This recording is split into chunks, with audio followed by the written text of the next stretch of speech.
Bonjour les réseaux sociaux, une petite vidéo parce que, comme dirait Queen, here we are, born to be kings, we're the princess of the universe, l'e-lab est terminé et prête à ouvrir. Alors, on est en train de faire les derniers petits réglages sur les systèmes de jeu, et vous voyez, tout est en place, les écrans fonctionnent, il y a même du son derrière moi. Alors, rapidement, comment est-ce que ça va fonctionner tout ça? En fait, l'e-lab est un espace qui va être dédié au décryptage du média jeu vidéo. Et pour cela, il va l'étudier sur la base de 3 axes éditoriaux, les questions technologiques, les métiers, les formations et tous les aspects sociétaux liés aux jeux vidéo, l'impact qu'il peut avoir sur la société.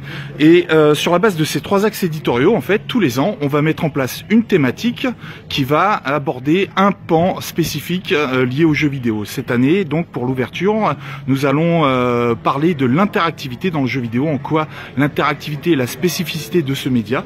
Et en fonction des thématiques, nous allons injecter des jeux qui vont illustrer cette thématique dans chacun de nos systèmes.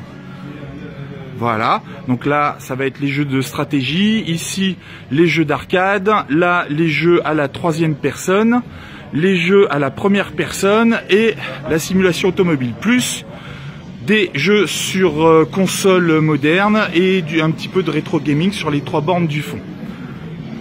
Et donc la thématique sera renouvelée tous les ans. Pour accompagner cette thématique aussi, on aura donc, je vous en avais parlé sur les précédentes vidéos, des chercheurs qui s'installeront dans le joli laboratoire qui a ses tables, ses chaises, et puis là tout de suite un joli Goku, c'est pas mal.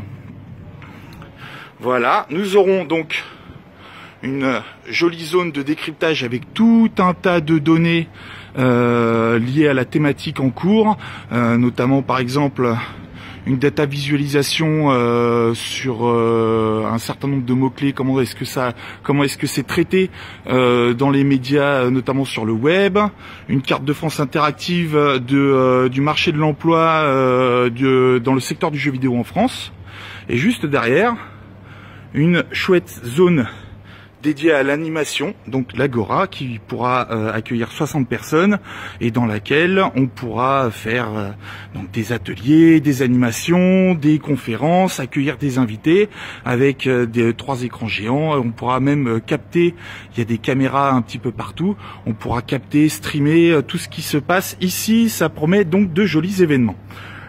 La galerie artistique avec son petit mur pour faire du pixel art avec tout un tas de petits carrés. Vous pourrez laisser libre cours à vos inspirations artistiques.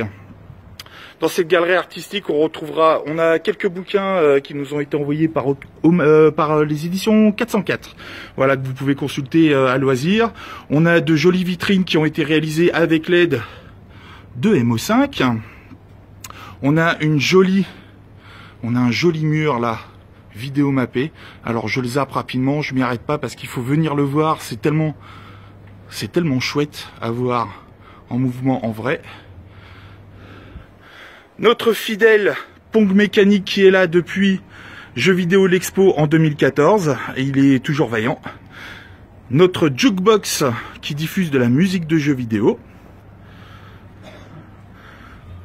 Là, nous avons encore des postes de jeu parce que sur l'e-lab espace jeux vidéo, nous n'avons pas assez de postes de jeu, on en rajoute toujours un peu plus.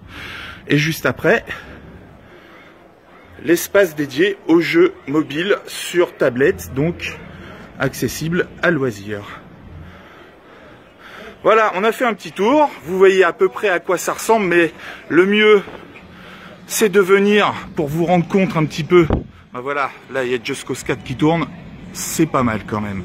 Donc ça ouvre mardi à partir de 10 h.